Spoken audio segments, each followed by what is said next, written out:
मैं सभी चैनल वासियों को, मित्रों को, दोस्तों को, सखाओं को धन्यवाद करता हूं कि अपना कीमती समय निकाल कर आए। आज मैं एक विशेष प्रार्थना करता हूं कि माँ यमुना का इतना मजाक ना उठाएं।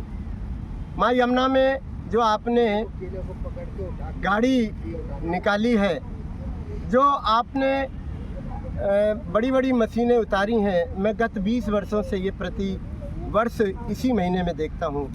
क्योंकि होता क्या है कि इसके अंदर गंध हो जाता है और गाद हो जाती है, वो धीरे धीरे ऊपर आती है, जिससे कोई भी माचिस डाल देगा उसमें आग लगने की संभावना होती है। कार्बन मोनोऑक्साइड ऊपर आ जाती है और इसमें जितने जीव होते हैं वो मर जाते हैं। तो मेरी सरकारों से प्रार्थना है कि यमुना का इतना मजाक मत उड़ाइए।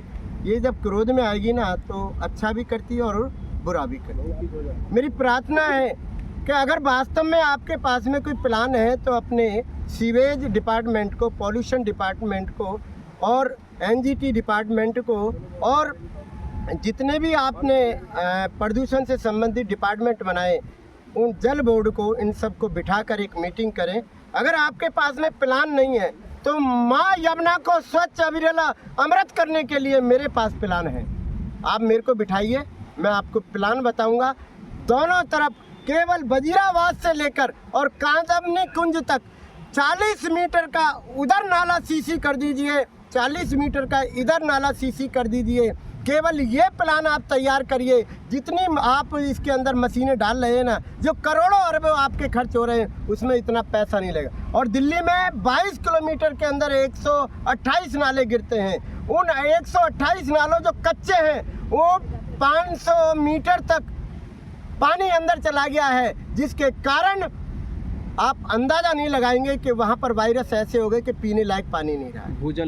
भूजल इतना खराब हो गया है कि पूरी दिल्ली के अंदर हम पानी तक का नहीं पी सकते। तो मेरी आप सबसे प्रार्थना है, माँ यमुना का इतना दोहन मत करिए, माँ यमुना की इतनी पीड़ा मत दीजिए। आप उस पर प्लान करिए और दोनों पार्टी आपस में मत लड़िए। लड़के विनाश होगा दोनों का, क्योंकि लड़ने से समाधान नहीं है, समाधान निकालने से होगा।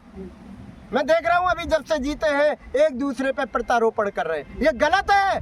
जिसके लिए आप जीत कर आए हैं केवल उसी की बात करिए और दिल्ली वासियों को 3 करोड़ की जनसंख्या को आप बढ़िया करिए और माँ यमुना के लिए समर्पित हुई। माँ यमुना स्वच्छ निर्मल अविरल होगी, इसका आशीर्वाद लीजिए। आरती एक दिन आए, उस दिन के बाद में आपने देखा, आपने किसी ने भी कुछ नहीं देखा कि माँ यमुना के साथ में कितना अन्याय हो रहा है। आप लोग करिए कुछ जिससे कि प्रेम बढ़े और आने वाले समय में भी आपकी सरकार आए, ऐसा कुछ कर गुजरिए, मेरी प्रार्थना है। बाबा, क्यों आपको ऐसा लगा? तमाम बाबा मठों के अंदर प्रवचन कर रहे हैं और आप यमुना इस गाज में उतरकर आप यमुना साफ करने की बात कर रहे हैं। क्यों ऐसा लगा कि आपको यमुना साफ होनी चाहिए? मैं प्रभु 30 साल से यहाँ पर सुबह की बेला 6 बजे से 10 बजे तक रहा। कितने साल हो गए आपको? 30 साल। 30 साल से लगातार कार्य कर रहे हैं आप?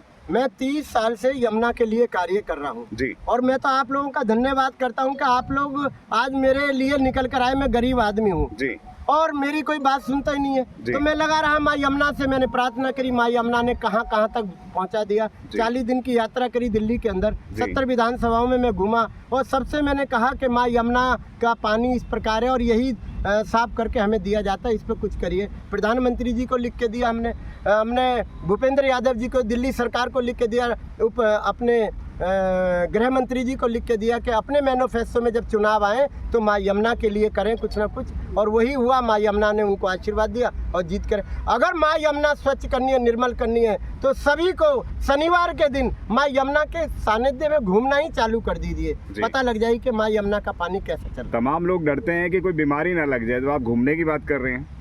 मेरे मालिक जो हम दे रहे हैं तो उससे भी तो बीमारी पड़ रही हैं। आप देखिए, डायलिसिस की बीमारी सबसे ज़्यादा हो गई, कैंसर की बीमारी सबसे ज़्यादा हो गई, शुगर की बीमारी सबसे ज़्यादा हो गई और बीपी की बीमारी तो आज नॉर्मल बात हो गई है। तो आप ये बताइए, इन चीज़ों से क्या बच रहे हैं आप लोग? जी।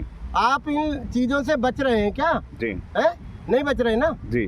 किस तरीके से यमुना साफ हो पाएगी वह बताएं, तमाम देश दुनिया के लोग आपको सुन रहे हैं। मैं एक ही प्रार्थना करता हूँ कि सरकार के बिगड़ तो ये साफ होगी नहीं जी, ये तो आप मान के चलिए। मैं कितना भी प्रयास कर लूँ, अपने शरीर को भी त्याग दूं, तब भी ये साफ नहीं होगी जी, क्योंकि पैसा चाहिए सरकार को।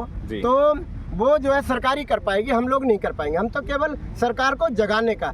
अभी मैं आपको एक और बात बताता हूँ कि अप्रैल से यमुना बचाओ हस्ताक्षर अभियान आरंभ करने जा रहा हूँ। मैं सरकार की बात सरकार से करूंगा और समाज की बात मैं समाज से करूंगा। और मेरा लक्ष्य है कि जब तक यमुना स्वच्छ निर्मल अविरल नहीं होगी, मैं 10 लाख हस्ताक्षर कराने की क्षमता मैंने रखी अपने ऊपर। अगर मैं कामयाब होता हूँ, माँ यमुना का आशीर्वाद मिलता है, तो मैं जरूर कामयाब होऊंगा। अगर सरकार नहीं करेगी तो मैं सूत्रों से बताया जा रहा है महामंडलेश्वर से इसे भी आप मिले, तो महामंडलेश्वर साहब का क्या योगदान है इस कार्य में? देखिए, जो मोटी मोटी मालाएं, जो बड़े बड़े तिलक, बड़े बड़े सिंहासन पर बड़े बड़े मंदिर लेकर बैठे हैं, वो कोई भी आगे नहीं आएगा। कभी उन्होंने यमुना के अंदर चरण भी नहीं रखे होंगे, कभी यमुना पे आके थोड़ी देर खड़े भी नहीं हुए होंगे। जब प्रधानमंत्री, मुख्यमंत्री और बड़े बड़े नेता आते हैं, उनके सामने वो कपड़ा पहनकर और आरती के अलावा कुछ नहीं करते हैं। जी, आराम से, जी, यही आराम से होगा। और जब तक हम लोग जागृत नहीं होंगे, दिल्ली वासी जागृत नहीं होंगे, यमुना साफ नहीं होगी। जी।